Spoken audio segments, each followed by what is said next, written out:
Bom dia, meus irmãos, que a graça e a paz do Senhor Jesus Cristo sejam abundantes na nossa vida, amém? Amém. A Ele a glória e a Ele, somente a Ele a glória. Hoje é um domingo especial, hoje é o domingo de ceia, um domingo onde os nossos olhos e os nossos corações devem estar especialmente voltados para o Senhor Jesus Cristo. A ceia, e ela deve ser feita, ela deve ser tomada. A participação da ceia deve ser algo recorrente a nós, porque ela nos lembra, ela é um memorial de quem Jesus Cristo é e daquilo que Ele fez. Claro que toda a nossa vida deve se voltar para Jesus Cristo, mas num domingo como hoje, vamos participar da ceia, particularmente os nossos corações devem ser levados à cruz do Senhor Jesus Cristo. E um desejo enorme de glorificá-lo. A ceia é essa lembrança, a glória de Jesus. Foi Ele. Somente por Ele, foi por causa dEle. Não há mérito em nós, não há nada positivo em nós que pudesse atrair Deus em nossa direção. Pelo contrário, foi somente a graça dEle que fez com que Ele viesse ao nosso encontro e nos redimisse e nos salvasse. Por isso, humildemente, dizemos a Ele a glória e toda a glória. Querido, antes de abrirmos a palavra, você está em casa e quer participar da ceia, ainda dá tempo, você mantém aberto aí no YouTube, na página do YouTube, vem com o carro, estaciona aqui perto, e aí na hora da ceia você vai dar o seu sinal, e aí os diáconos ou os presbíteros vão levar até você a ceia com toda a segurança, da maneira correta. Então, se você puder, venha vindo, nós vamos estudar a palavra do Senhor, você ouve do seu carro e depois você vai participar da ceia. Então, se você tem essa intenção, querido irmão, pode vir para participar da ceia do Senhor. Vamos abrir a palavra de Deus mais uma vez no Evangelho segundo Mateus, capítulo 5. Nós vamos continuar falando sobre o Sermão do Monte, estudando o Sermão do Monte.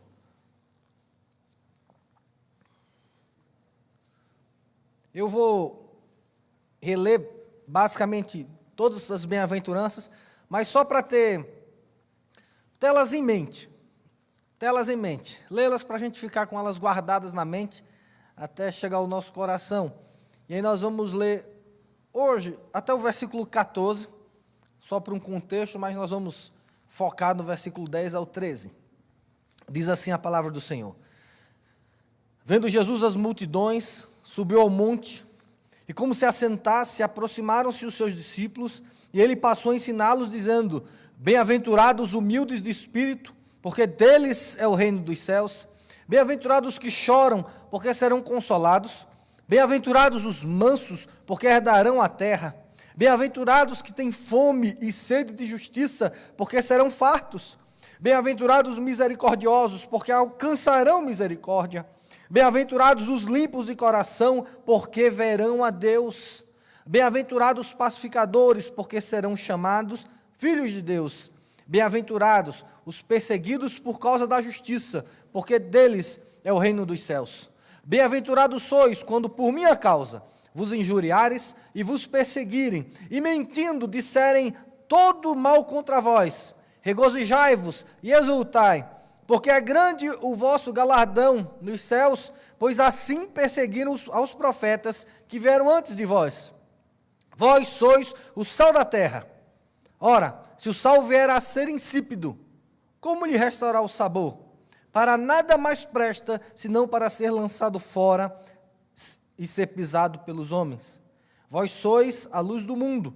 Não se pode esconder a cidade edificada sobre o monte. Versículo 15. Nem se acende uma candeia para colocá-la debaixo do alqueire, mas no velador, e alumia a todos os que se encontram na casa. Irmãos, a gente começou a estudar semana passada o Sermão do Monte, e só para tentar fazer um resumo, e eu quero que você fique na sua mente, que quando Jesus ele ensina o Sermão do Monte, a gente precisa entender que Jesus Cristo ele trabalha três aspectos do que é o Evangelho na vida do cristão. da transformação que o Evangelho produz na vida das pessoas. E a estrutura do Sermão do Monte, ela vai mostrar que essa transformação do Evangelho, ela deve ocorrer em 3 níveis, que é, primeiro, ela deve acontecer no coração. O Evangelho, ele muda a nossa natureza, e essa é a primeira transformação, e precisamos entender que o Evangelho é uma transformação de dentro para fora. Por isso, a gente não pode apenas olhar para o exterior. A gente não pode julgar o exterior. E por isso, muitas vezes, Jesus até fala, olha, não julguem, porque nós não conhecemos o interior, porque o Evangelho não é uma questão de exterior, apesar do exterior fazer parte. Mas Jesus começa, e ele começa as bem-aventuranças, para mostrar que o ser cristão se começa, ou tem como uma primeira etapa da sua transformação, o seu interior. O Evangelho, ao recebermos o Senhor Jesus como Salvador da nossa vida, no momento que o Espírito Santo passa a morar na nossa vida, nós começamos a ser a habitação do Espírito Santo, a nossa natureza é transformada, a natureza totalmente corrompida pelo pecado, ela é regenerada pelo Espírito Santo, nós somos regenerados pelo poder do Espírito Santo na nossa vida, somos salvos pela cruz de Cristo, e a partir daí a nossa natureza interna muda, interior muda. Então, há algumas práticas, algumas ideias, algumas, vamos colocar assim, algumas questões que nos davam prazer, agora não nos dão mais prazer. Outras que não davam prazer, agora dão prazer. A nossa natureza foi mudada. Então, aquilo que o nosso coração deseja, ele é transformado. Então, quando Jesus começa a falar das bem-aventuranças, ele começa a falar dessa mudança interior, porque não tem sentido falarmos de bem-aventuranças sem transformação interior. Se você não foi ainda transformado pelo Espírito Santo, ao ler as bem-aventuranças, você não vai ver sentido nelas. Você vai olhar para elas e vai entender que é um monte de baboseiras sendo faladas. Como assim? É bom ser manso, é bom ser humilde, é bom ser pacificador. Como assim? É bom chorar. Como assim? É bom ser limpo de coração, misericordioso. O que é que isso traz de vantagem para mim? Perceba que as bem-aventuranças, ela só faz sentido para quem já teve o seu interior transformado pelo Espírito Santo. Porque aí essas virtudes, essas características que Jesus descreve nas bem-aventuranças, elas passam a ter sentido para nós. Então Jesus começa as bem-aventuranças para falar do caráter do crente, daquilo que todos nós temos que ter. E aí, queridos, nós precisamos entender, a bem-aventurança é para todos. Todo cristão deve ser definido, ou pelo menos deve perceber na vida dele as bem-aventuranças, porque é algo que o Espírito Santo muda no nosso caráter, muda no nosso interior. A partir da mudança do coração, e a gente precisa entender isso, que não basta apenas mudar o coração, a nossa mente também tem que ser mudada. A nossa mente também tem que ser transformada. E aí, se você vai ver que Jesus, a partir, depois das bem-aventuranças, ele vai começar a falar alguns conceitos, ele vai começar a mudar algumas ideias, algumas mentalidades, alguns conceitos errados que os judeus tinham. E aí, por último, ele vai mostrar que tem que mudar as nossas atitudes. E aí Jesus vai mostrar como agora, com a mudança interior, a mudança da mente, como isso deve gerar atitudes diferentes de nós. Então esse é o processo do Evangelho, e dessa maneira que nós devemos olhar para o Sermão do Monte, naquela perspectiva geral. Em geral, o Sermão do Monte é Jesus falando sobre a transformação do coração, na mente e na atitude de todos os cristãos. É nessa ampla visão que devemos avaliar todo o Sermão do Monte. E aí você vai ver, eu quero estender um pouco mais essa questão, porque depois a nossa mente também precisa ser moldada, transformada pelo Evangelho. E aí, para mim, o melhor exemplo disso são os discípulos. Os discípulos, eles tiveram encontro com Jesus, eles viveram com Jesus, o coração deles já estavam mudados por Jesus Cristo, mas a mente deles ainda não tinha sido transformada. Veja, por exemplo, o apóstolo Pedro, ele foi o primeiro a reconhecer que Jesus Cristo era o Filho do Deus vivo. Quando lá em Mateus, capítulo 18, ele fala, tu és o Cristo, o Filho do Deus vivo. Mas logo depois de fazer essa declaração, mostrando que o seu interior já estava transformado. Jesus Cristo, ele tem que morrer, e aí Pedro chama Jesus Cristo do lado e fala: o que é isso que o senhor está falando? Ou seja, o coração dele já estava voltado para Jesus Cristo, mas a mente dele ainda não. Isso é um problema para nós, discípulos de Jesus, que muitas vezes temos o nosso coração transformado, nosso coração regenerado pelo Espírito, mas a nossa mente ainda não foi transformada pelo Evangelho, ela não foi moldada pelo Evangelho. E aí no interior, nós entendemos o que é certo, mas às vezes na mente ainda nós não percebemos. E aí se o interior mudou, mas a mente não mudou, a atitude também não muda. E aí tem muitos discípulos de Jesus Cristo que mesmo amando Jesus, mesmo reconhecendo Jesus como Salvador, quando entram em alguns assuntos específicos da Bíblia, que não entram na mente, ele começa a discutir com Deus e não aceita algumas verdades do Evangelho. E aí entra um perigo, que quando eu era adolescente, isso aconteceu muito na igreja que eu frequentava, era as pessoas ouvirem as pregações, ouvirem os sermões e dizer assim, né, isso que ele está falando não tem nada a ver. Ele está falando isso, mas isso não tem nada a ver. A Bíblia coloca esse ponto, mas não é bem assim. E aí na mente nós começamos a lutar contra a palavra, contra a verdade da palavra, contra as teologias que existem na verdade. E aí o que acontece? Nós começamos a moldar o Evangelho ao nosso pensamento, à nossa racionalidade, ao nosso entendimento. Então o nosso Evangelho, ele passa a ser um Evangelho nosso e não de Jesus Cristo. Por isso é importante permitir que a nossa mente seja transformada também pelo poder do Espírito Santo na nossa vida. Que o Evangelho mude a nossa mente, para que a nossa cosmovisão, a maneira como a gente vê o mundo, seja semelhante a como Deus vê o mundo, ou como o Evangelho mostra que o mundo é. Por isso, querido, eu não sei o quanto você tem sido humilde ao aprender de Jesus Cristo. Eu sei que todos nós, a maioria de nós, já entregamos a nossa vida ao Senhor Jesus Cristo. Nosso coração já é dele, nosso interior, ele mora em nós, mas muitos de nós ainda temos uma batalha na mente do conceito do que é o Evangelho, de aceitar algumas questões do Evangelho, de aceitar algumas máximas do Evangelho. E nós não podemos, como discípulos de Jesus Cristo, nós vamos ver isso hoje, é simplesmente, eu não concordo, então eu não faço. E essa tem sido uma das características da nossa geração. Eu não concordo, então eu não faço. Ou então, é exagero demais para mim. E não existe uma humildade para que a nossa mente seja transformada. E por isso eu quero me deparar do versículo 10 ao versículo 13. Porque ao ler essas palavras, eu não sei você, mas isso inquieta, não cabe na minha mente muito bem isso que Jesus ensina.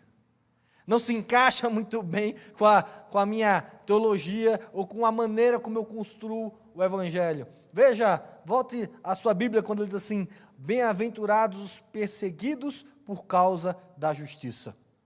E essa é uma das coisas, um dos ensinamentos que não entram muito bem na mente. Como assim perseguidos pela justiça? Como assim perseguidos? E aí depois Jesus ainda continua, bem-aventurados sois quando por minha causa vos injuriarem e vos perseguirem, e mentindo disserem todo o mal contra vós. Também não entra na nossa mente. Pela geração que vivemos, pelo momento que vivemos de paz, de liberdade religiosa, essas palavras às vezes não fazem muito sentido para nós. Mas precisamos estar abertos para a nossa mente, para que o fato é que essas verdades, elas vão seguir todos aqueles que amam sinceramente o Senhor Jesus Cristo. E aí, por que agora a partir do 10? Porque nessa bem-aventurança, Jesus Cristo, ele muda o foco. Perceba que nas bem-aventuranças anteriores, Jesus está falando do caráter do cristão. Bem-aventurados os humildes, os que choram, bem-aventurados os mansos, bem-aventurados os misericordiosos, bem-aventurados os limpos de coração, bem-aventurados os pacificadores. Ele está falando da nossa natureza.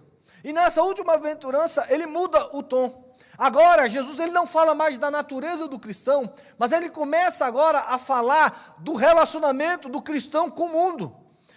Jesus está começando a falar de questões no Sermão do Monte internas, da natureza, do nosso caráter, e na última bem-aventurança ele muda, ele sai de nós e vai agora para o nosso relacionamento de nós para com o mundo. Então, Jesus começa a falar, bem-aventurados sois se viveres assim. Bem-aventurados sois, e cada bem-aventurança tem a sua recompensa. E é interessante que nessa bem-aventurança, ou na última bem-aventurança, porque a bem-aventurança do versículo 11, talvez ela seja um destrinchamento, uma explicação do que ele falou no versículo 10.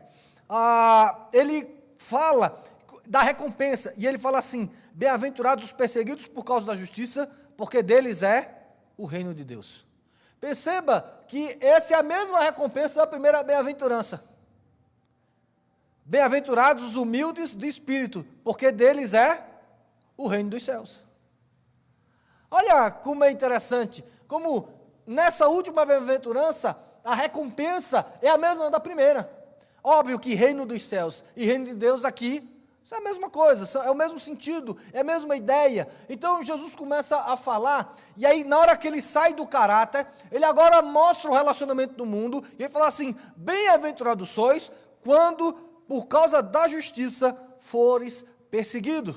Quando você for perseguido por causa da justiça. E aí a ideia aqui não é ser justo. A ideia aqui é por causa da justiça de Deus. E a ideia aqui é bem-aventurados sois, porque quando fores perseguidos, porque são imitadores de Jesus Cristo. Quando você entende que Jesus Cristo é a justiça de Deus, e agora você vive o padrão da justiça de Deus. E aí talvez você diga assim, mas por que eu seria perseguido pela justiça? E algumas coisas eu quero trazer nessa manhã, e na minha mente a primeira que vem é que viver a justiça de Deus significa viver de maneira impessoal. A justiça, ela é impessoal. Deixa eu tentar explicar bem isso. Quando eu busco a justiça, e a justiça de Deus, viver essa justiça é igual para qualquer pessoa. No Evangelho não existe 2 pesos e 2 medidas. A justiça de Deus, aquilo que Deus diz que é certo para todo mundo, e aquilo que Deus diz que é errado para todo mundo. E quando você começa na sua vida a ser assim, você vai começar a ser perseguido. As pessoas vão começar a não gostar de você. Você vai começar a ter problema com outras pessoas. Porque, no fundo, nós não buscamos a justiça. Nós buscamos nos dar bem. Dificilmente a gente quer ser justo. A gente quer a justiça ao nosso favor.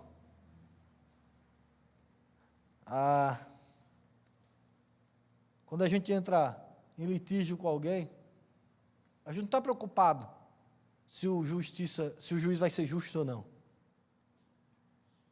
Se alguém que a gente gosta é condenado, a gente não está preocupado em ser justo, necessariamente.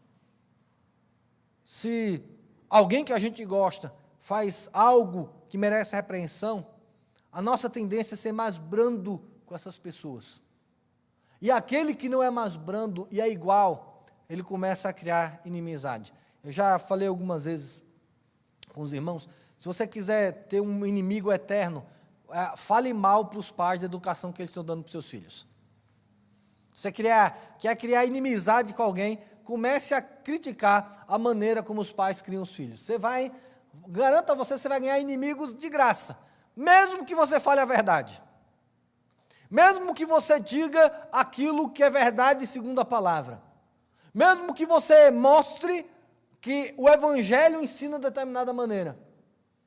Se a vida dos filhos não se tornarem caóticas, e aí os pais se responsabilizarem por isso. Se você disser, olha, a maneira como você está criando seu filho, sua filha, não está segundo os padrões do Evangelho, não está como Jesus Cristo ensinou que deve ser vivido, grande chance de você ganhar uma inimizade enorme. Não é incomum a gente ao ser repreendido, ou ao repreender alguém, alguém falar assim, não, eu fiquei chateado, não foi com o que ele disse, mas com a maneira que ele falou. Veja, quando a gente fala assim, a gente não está preocupado com a justiça.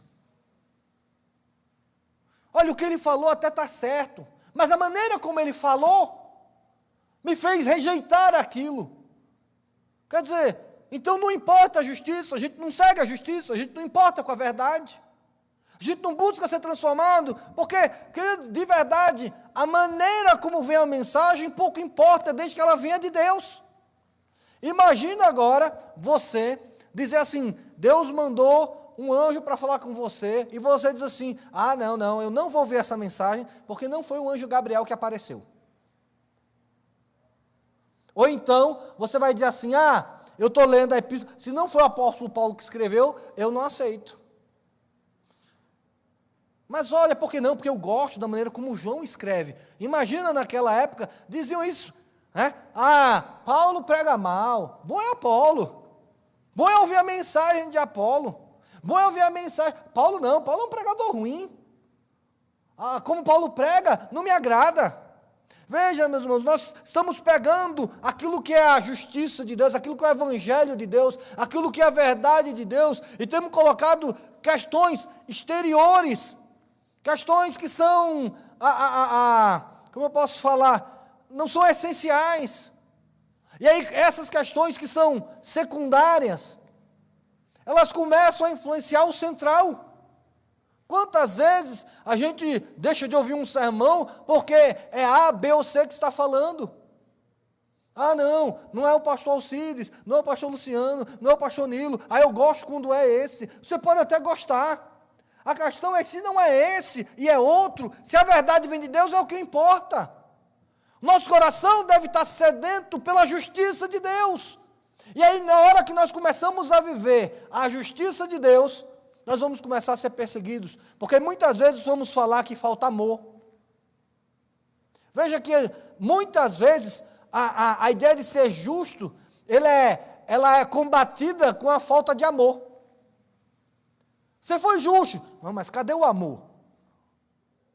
Mas ele falou como está a verdade, cadê o amor? Deus manda as pessoas para o inferno porque Deus é justo, mas onde é que está o amor? A gente tem separado, ou pelo menos a gente tem distorcido, e a gente tem separado essa ideia de justiça e amor andarem juntos. E aí, por causa disso, a gente começa a renegar a justiça que não nos interessa. Olha, a maneira como ele falou, faltou amor. Mas o que ele falou estava certo? Não, estava certo. E aí, de novo, a gente volta. Mas a maneira como falou, faltou amor. Como se isso desautorizasse. Querido, na hora que a gente começa a se apegar à justiça, vamos começar a ser perseguidos. E não necessariamente a perseguição é alguém que queira nos matar, alguém que queira nos assassinar, alguém que queira destruir. Não, a perseguição é que vamos começar a sermos criticados, sermos, vamos colocar assim, deixados de lado, começamos a ser malquistos, a nossa presença começa a não ser agradável. Porque como é difícil ser justo, e como é difícil você entender alguém que gosta de você quando ele é justo com você. Poxa, mas meu amigo vinha na minha casa, aí agora só porque eu adulterei, vira as costas para mim. Cadê o amor dele? Agora ele vem dizer que eu estou errado. Cadê o amor dele? Eu não estou precisando de que alguém me acuse, eu estou precisando de abraço. Essa é a nossa geração, e por isso estamos tão distantes do Sermão do Monte, porque a nossa geração é aquela que quer o abraço, aquele que quer o afago. Nós precisamos ser a geração que quer a justiça do Evangelho, que quando o Evangelho diz que estamos errados, nós assumimos que estamos errados, e em Cristo Jesus nós somos restaurados para a glória de Deus. Mas nós não queremos a restauração que vem de Deus, nós queremos o afago, queremos o abraço, queremos o milindre. Não, querido, bem-aventurados sois quando forem perseguidos por causa da justiça, por causa do Evangelho, por causa do Senhor Jesus Cristo. Bem-aventurados sois quando alguém te recriminar pelo teu pecado, e você entendendo que isso é a justiça de Deus, você se arrepende aos pés da cruz, e você é restaurado e liberto pelo poder de Jesus Cristo. Esse é o Evangelho, por isso que bem-aventurados sois. Mas quando você começar a amar a justiça, as pessoas vão te criticar, as pessoas vão te condenar, as pessoas vão dizer, não, você está sendo radical demais, você está sendo duro demais com você. Não, o que foi isso? Cara, quantas vezes, meus irmãos, a gente conta um pecado e o que a gente espera de volta é um abraço consolador, dizendo que isso não é nada demais. Quantas vezes nós contamos um pecado e a única coisa que esperamos é o perdão. Nós queremos o perdão e não a restauração. Porque, querido, o perdão não, meu irmão, você errou, não tem nada demais. Tudo bem, passou. A restauração, muitas vezes, passa pela disciplina, passa pela correção, passa pela mudança de vida. E aí sim vem o perdão, mas o perdão é o alicerce aonde a restauração, a disciplina de Deus vem junto. Mas, veja, meus irmãos, nós estamos na geração de que quem assim vive é considerado como alguém que não ama, que não se importa com as pessoas, alguém que é soberbo, alguém que é orgulhoso, e não é nada disso, querido. A ideia é que nós buscamos a justiça de Deus em todo ponto. E, meus irmãos, para terminar essa ideia, o quanto você tem buscado a justiça de Deus na sua vida? O quanto você tem se deixado moldar pela verdade de Deus? O quanto você tem se humilhado à mensagem da cruz na sua vida? O quanto você tem aceitado o que você está errado à luz da palavra? Como você tem lido a palavra, querido? Você tem lido a palavra para se consolar, para se confortar, para se fortalecer? Você tem lido a palavra para ser transformado pela justiça de Deus, que é o Evangelho?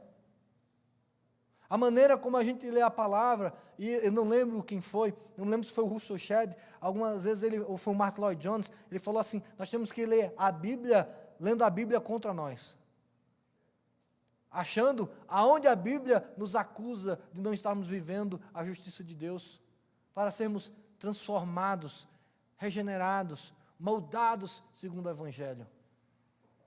Muitas vezes quem tem vivido assim, tem sido perseguido, como a gente vai ver, inclusive pela igreja de Deus. Porque depois de falar isso, Jesus Cristo, ele abre um pouquinho no versículo 11, quando ele diz, bem-aventurados sois, quando por minha causa vos injuriarem, e vos perseguirem, e mentindo disserem todo mal contra vós. Não pense, vai ser assim. E aí Jesus Cristo agora não fala mais da justiça, ele fala assim, por causa do meu nome. E aí vem uma ideia, e Jesus começa a falar de valores, e meus irmãos, deixa eu fazer essa reflexão com vocês. Se o preço de ser cristão, para você, for injúria, perseguição e mentira, você continua sendo cristão? Se o preço de você ser cristão for esse que Jesus está falando, você vai continuar sendo cristão? Olha Jó. A Bíblia diz que ele era justo, íntegro, reto e temente a Deus. Se não me engano, são essas 4 palavras. E tudo o que aconteceu na vida de Jó, do diabo ter tocado na vida dele, ele ter perdido os filhos, ele ter perdido os bens, ele ter perdido a saúde, tudo isso aconteceu porque Jó era justo, íntegro, temente a Deus e se desviava do mal. A recompensa que Jó teve por ser tudo isso foi perder tudo o que ele tinha. E aí os amigos diziam assim, Jó, amaldiçoa o teu Deus e morre. Ou outros chegavam e diziam assim, não, Jó, tem pecado na sua vida. Porque nunca a recompensa de alguém que é justo, temente a Deus, se desvia do mal, nunca é perder tudo. Essa recompensa não é para quem ama a Deus e vive corretamente para Deus. Mas a Bíblia fala que Jó só passou o que ele passou, porque ele era justo, reto, temente a Deus e se desviava do mal. Aqui Jesus fala a mesma coisa.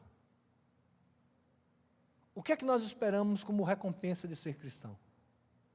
E se a recompensa que Deus tiver para nós nessa vida for injúria, perseguição, mentira, calúnia, a gente continua sendo cristão? A gente continua vivendo no nome de Jesus Cristo? Veja como isso era indispensável para os discípulos. Veja como isso que Jesus falou aconteceu exatamente com os seus discípulos. E veja que quem faz isso não era o mundo. Olha, continua o texto, porque ele diz assim, aí depois ele fala, regozijai-vos quando isso acontece, que parece loucura, e exultai, porque é grande o vosso galardão aonde? Nos céus. De novo, Jesus volta para o céu, dizendo assim, você não teve nenhuma recompensa nessa vida, no céu você terá todas elas. Não vai passar em vão a sua fidelidade para com Deus. Deus não vai deixar de lado aquilo que você fez, que o agradou, você vai ser recompensado por Ele, talvez não nessa vida, mas com certeza na vida eterna. E ele fala assim, pois assim perseguiram ao quem? Aos profetas que viveram antes de vós. Quem foi que perseguiu os profetas? O próprio povo judeu.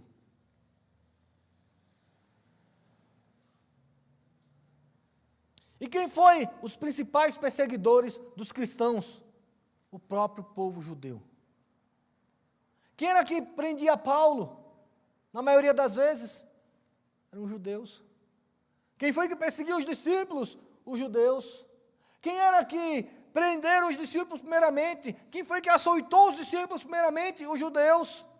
Entenda, meu irmão querido, como essa passagem, ela se tornou verdade na igreja primitiva, e como a igreja primitiva, ela aceitou essa verdade para ela, e isso só pôde acontecer, porque veio o Espírito Santo, e eles viveram a plenitude do Espírito Santo.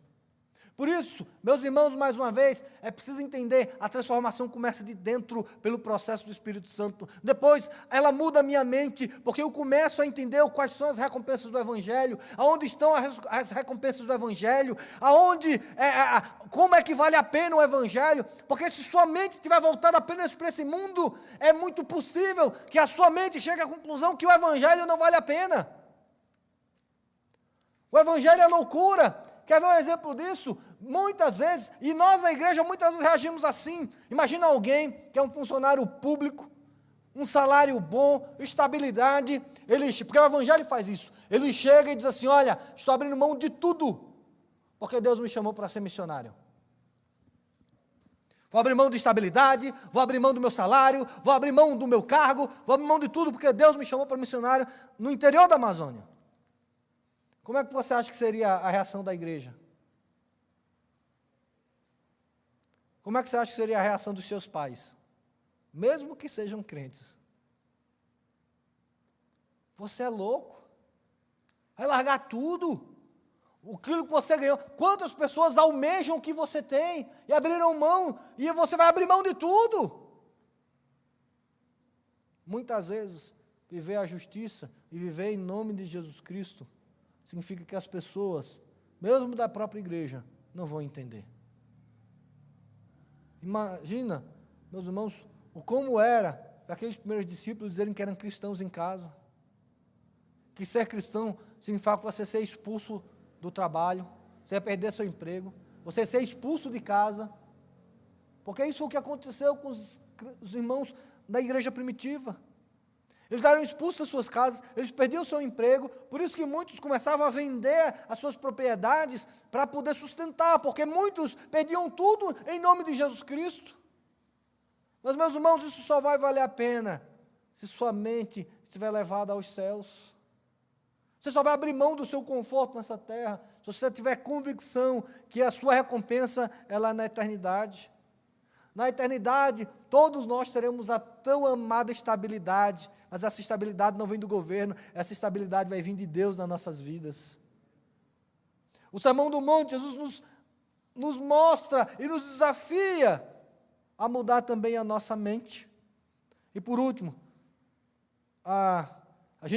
Jesus termina esse relacionamento com o mundo, e aí ele vai falar agora assim: o mundo vai te perseguir, o mundo vai te odiar, o mundo vai te injuriar, o mundo não vai gostar de você. E aí, logo depois, ele começa a falar sobre ser sal da terra e luz do mundo. Eu quero só falar um aspecto disso no próximo domingo, vamos estudar, ou comigo ou com o pastor Alcides, mas essa ideia, eu quero falar de uma perspectiva negativa do ser sal e ser luz, mas a ideia é que Jesus fala assim: na hora que o mundo te injuriar, na hora que o mundo não amar você, Jesus agora vai falar de nós para o mundo. Lembre-se, vocês são o sal da terra e a luz do mundo.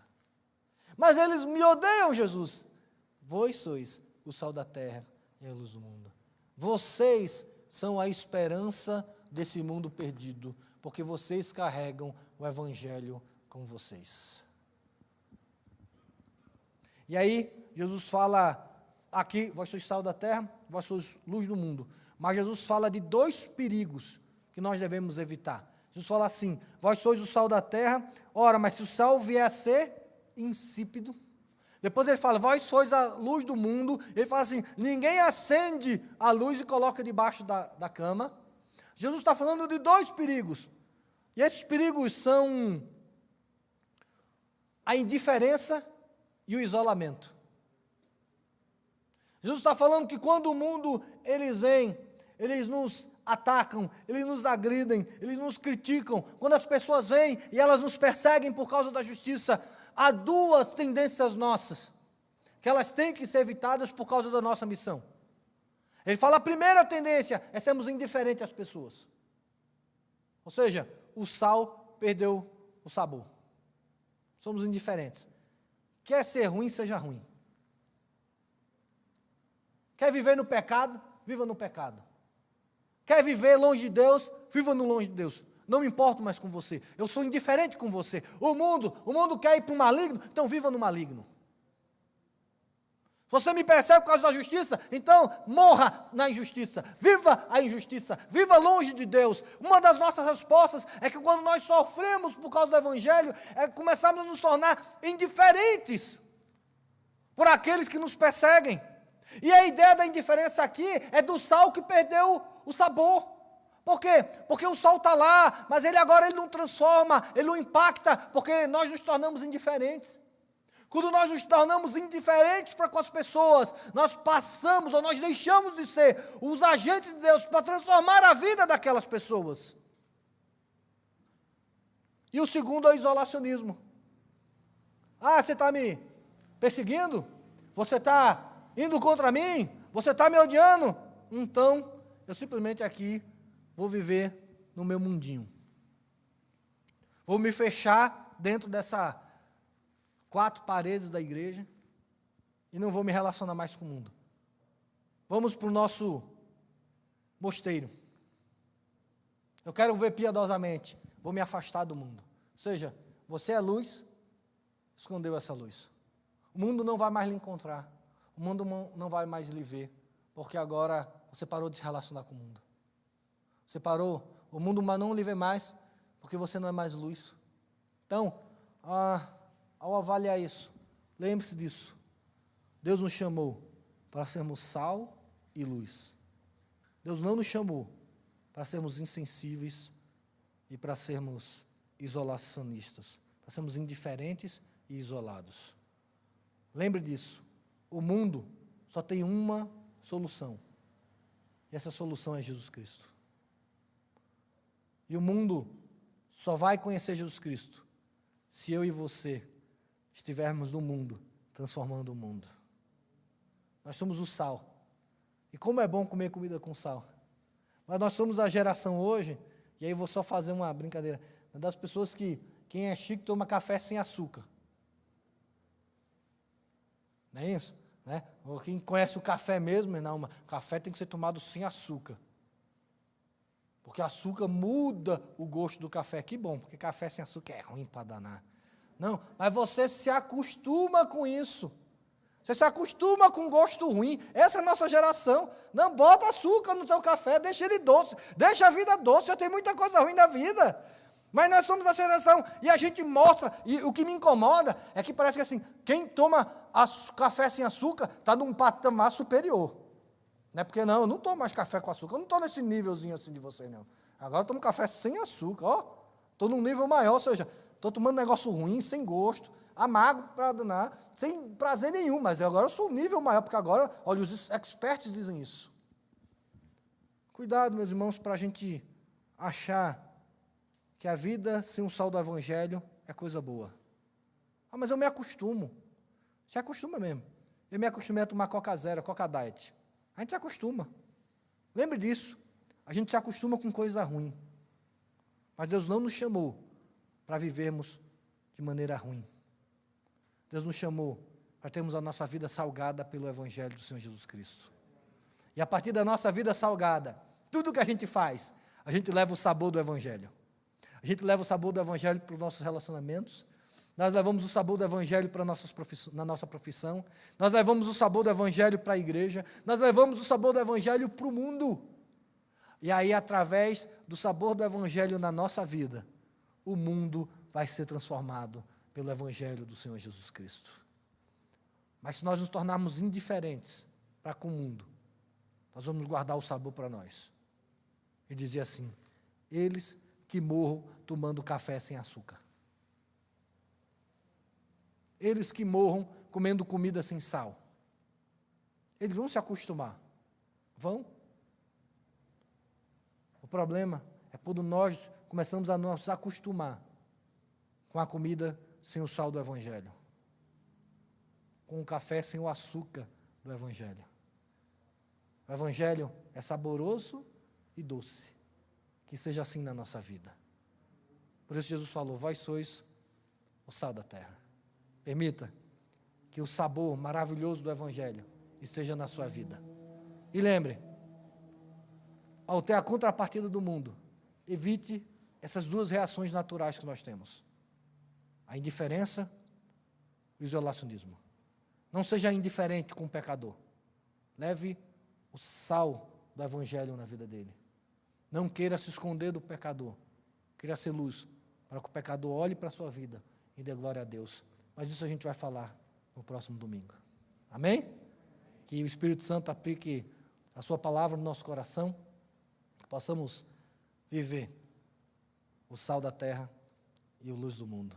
Que possamos viver essa vida saborosa do Evangelho.